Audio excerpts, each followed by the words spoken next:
पिछले साल माननीय प्रधानमंत्री जी ने लाल किले से कहा था कि गुलामी की एक एक निशानी को मिटाना है, और अब माननीय गृह मंत्री जी ने अंग्रेजों के 3 कानूनों को खत्म करने के लिए पार्लियामेंट में बिल पेश कर दिया है।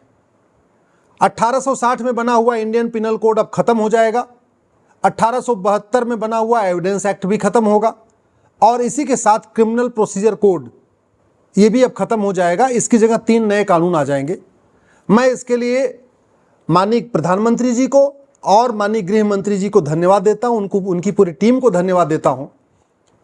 लेकिन मेरी एक रिक्वेस्ट है, 3 कानून आपने शुरू किए, खत्म किया है, ये स्वागत योग्य है, लेकिन 1950 से पहले बने सभी कानूनों को खत्म करिए, क्योंकि अंग्रेजों ने एक भी कानून भारत के लिए, भारत की संस्कृति के लिए, भारत में भ्रष्टाचार खत्म करने के लिए या भारत में अपराध खत्म करने के लिए नहीं बनाया था। अंग्रेजों ने 100% कानून या तो भारत को लूटने के लिए बनाया था, या भारत को बांटने के लिए बनाया था, या अपनी सत्ता को मजबूत करने के लिए बनाया था। इसलिए जब तक एक भी अंग्रेजी कानून है तब तक भारत में राम राज्य नहीं आ सकता। कायदे से यह काम नेहरू जी को करना था कि जैसे आजादी मिली सारे अंग्रेजी कानून खत्म कर देते, अंग्रेजी व्यवस्था बदल देते, अंग्रेजी पुलिस व्यवस्था बदलते, अंग्रेजी न्यायिक व्यवस्था बदलते, लेकिन उन्होंने कुछ नहीं किया। अब वही काम मोदी जी कर रहे हैं, इसके लिए बहुत बहुत साधुवाद, बहुत बहुत बधाई। लेकिन ये 3 कानून बदलने से स्पीडी जस्टिस अभी भी नहीं होगा, 1 साल के अंदर न्याय नहीं मिलेगा।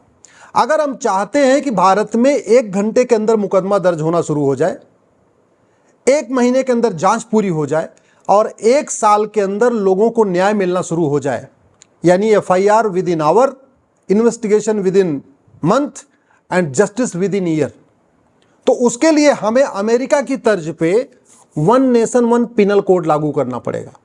जो कानून अभी पेश हुआ है पार्लियामेंट में, ये बहुत अच्छा है, पहले से बहुत बेटर है, लेकिन इस कानून के अलावा भी भ्रष्टाचार अपराध के 40-50 कानून और भी अभी भी चलेंगे।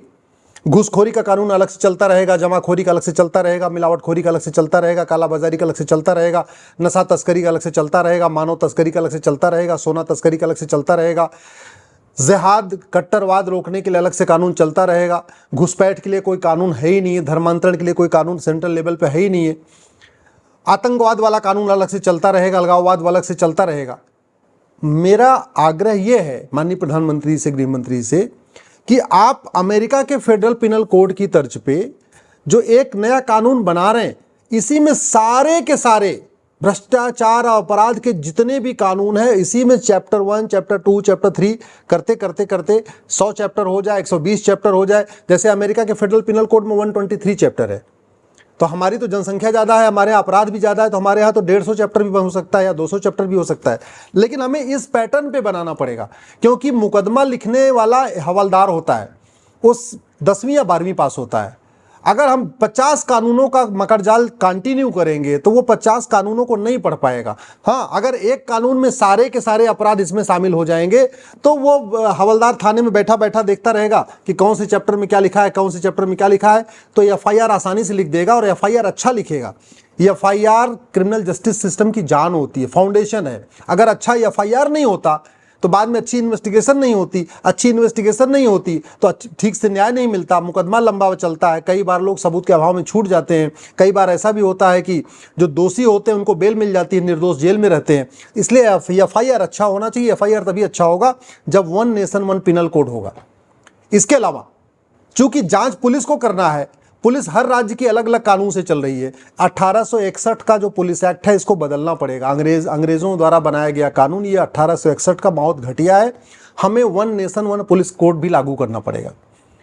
तीसरी बात, बहुत सारे लोग झूठ बोलते हैं, लगातार बोलते हैं, तो झूठे मुकदमों को रोकने के लिए, झूठी गवाही को रोकने के लिए, झूठी शिकायत को रोकने के लिए और सच उगलवाने के लिए नार्को पॉलीग्राफ ब्रेन मैपिंग कानून बनाना पड़ेगा। जब तक ये नहीं होगा तब तक 1 घंटे में FIR अगर हो भी गई तो 1 महीने में जांच नहीं हो पाएगी और 1 साल में न्याय नहीं मिल पाएगा। इसी तरीके से 1908 का सिविल प्रोसीजर कोड, ये जो जमीन का संबंधित विवाद है, ये 1908 के सिविल प्रोसीजर कोड से चलता है, इसको भी बदलना पड़ेगा। जब तक ये 1908 का सिविल प्रोसीजर चलता रहेगा तब तक जमीन के मुकदमे 25 साल, 30 साल, 40 साल चलेंगे। पता चला सुप्रीम कोर्ट का आते आते 50 साल भी लग जाता है।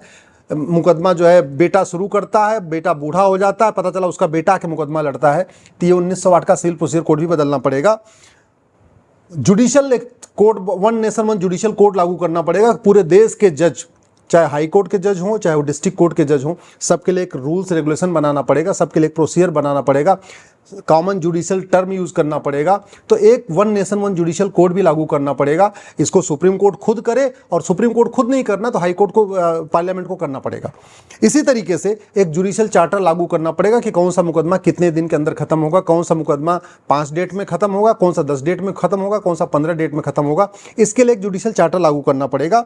एक सिटीजन चार्टर लागू करना पड़ेगा कि जो जितने भी अधिकारी हैं, चाहे हवलदार हैं, चाहे वो थानेदार हैं, चाहे वो तहसीलदार हैं या कलेक्टर हैं या क्लर्क हैं, एडीएम है, चकबंदी अधिकारी हैं या डीडीसी एसओसी हैं, टाइम बाउंड तरीके से शिकायतों को दूर करें, उसके लिए एक सिटीजन चार्टर लागू करना पड़ेगा।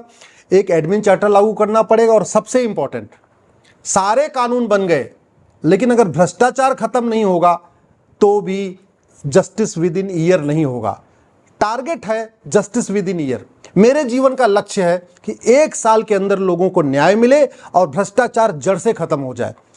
तो सारे कानून बन जाएंगे लेकिन अगर भ्रष्टाचार खत्म नहीं होगा तो लोग पैसा ले लेंगे। थानेदार भी पैसा लेगा, हवलदार भी पैसा लेगा, कलेक्टर भी पैसा लेगा, क्लर्क भी पैसा लेगा, पेशकार भी पैसा लेगा, और फिर कुछ न कुछ उसमें कमी निकाल के इसको तारीख पे तारीख चलती रहेगी।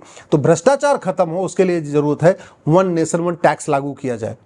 ये 10 प्रोसेस हो जाए, one nation one penal code हो जाए, one nation one police code हो जाए, नार्को पॉलीग्राफ ब्रेन मैपिंग कानून बन जाए, 1908 का सिविल प्रोसीजर खत्म करके एक नया कानून बन जाए, one nation one judicial code हो जाए, जुडिशियल चार्टर लागू हो जाए, पुलिस चार्टर लागू हो जाए, एडमिनिस्ट्रेटिव चार्टर लागू हो जाए, सिटीजन चार्टर लागू हो जाए, और सबसे important one nation one tax हो जाए, यानी सारे टैक्स खत्म हो जाए, जीएसटी खत्म हो जाए, इनकम टैक्स खत्म हो जाए, वैट खत्म हो जाए, टीडीएस खत्म हो जाए, सारे टैक्स खत्म हो जाए, केवल बैंकिंग ट्रांजैक्शन टैक्स लगे। यानी कमाने पे कोई टैक्स नहीं, जितना कमाना है कमाओ, कमाने में कोई टैक्स नहीं, जितना खर्च करोगे उतना आपको टैक्स लगेगा। तो अच्छी बात है, कमाने पे कोई टैक्स नहीं है तो भैया ठीक है, कमाते रहो। अब पैसा खाना तो है नहीं, पैसा तिजोरी में भर के क्या करना है, अंत में उसको खर्च करना है, खर्च करते समय टैक्स लगेगा। मैं गारंटी के साथ कहता हूं वन नेशन वन टैक्स से भ्रष्टाचार खत्म हो जाएगा। और भ्रष्टाचार खत्म हो गया यानी थाने की दलाली बंद हो गई, तहसील की कमीशनखोरी बंद हो गई, जिले की अगर घूसखोरी बंद हो गई, तब वास्तव में ये जो कानून है ये इफेक्टिवली इम्प्लीमेंट हो पाएंगे। जब चाहे थानेदार होगा, चाहे तहसीलदार होगा, चाहे पेशकार होगा, चाहे क्लर्क होगा या कलेक्टर होगा या आरटीओ का ऑफिस होगा या कमिश्नर होगा, जो भी होगा वो अपना ईमानदारी से काम करेंगे। जब तक भ्रष्टाचार की गुंजाइश रहेगी, जब तक पैसा लेके और पैसे से बड़ी बड़ी कार खरीदने का उनके पास मौका होगा, लग्जरी फ़ोन खरीदने का मौका होगा, बाइक खरीदने का मौका होगा या फ्लैट और प्लॉट खरीदने का मौका होगा, तब तक उनका दिमाग अपने काम पे नहीं रहेगा। तब तक उनका दिमाग रहेगा कितना नंबर 2 को नंबर 2 का वसूल हो। और सरकारी विभाग में यही होता है, जो उनको तनख्वाह मिलती है उनको लगता है तनख्वाह तो हमारी है, काम करने का पैसा लेते हैं, काम कर, उनको कभी ये सोचते ही नहीं कि काम करने के लिए ऑलरेडी तनख्वाह मिल रही है तो फिर अलग से पैसा क्यों चाहिए। लेकिन उनको लगता है कि नहीं, जो वेतन आ रहा है वो तो फंडामेंटल राइट है, वो तो मुफ्तखोरी का है, वो तो हमारा नाम चल रहा है, साइन करने के लिए हमारा वेतन आ रहा है, बाकी जो भी काम करेंगे उसके लिए पैसा चाहिए।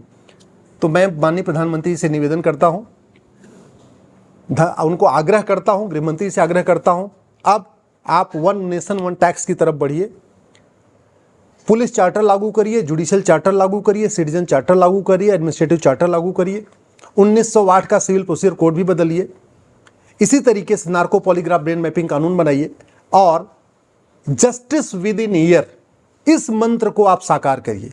अब Bharat justice within year चाहता है। हम चाहते हैं कि गरीब से गरीब हो, अमीर से अमीर हो, व्यापारी हो, शिक्षक हो, डॉक्टर हो, इंजीनियर हो, सबको 1 साल के अंदर न्याय मिल जाए। और माननीय प्रधानमंत्री जी ये काम आप ही कर सकते हैं।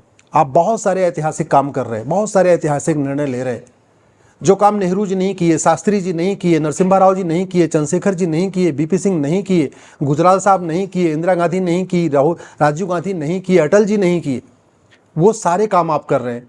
तो बस एक और आप अपने इनिशिएटिव में ले लीजिए, अपनी प्रायोरिटी में ले लीजिए, जस्टिस विद इन ईयर। इस देश का उपकार हो जाएगा। मुकदमों के कारण लोग तड़प रहे हैं, उन्हें केवल आपसे ही आशा बची हुई है।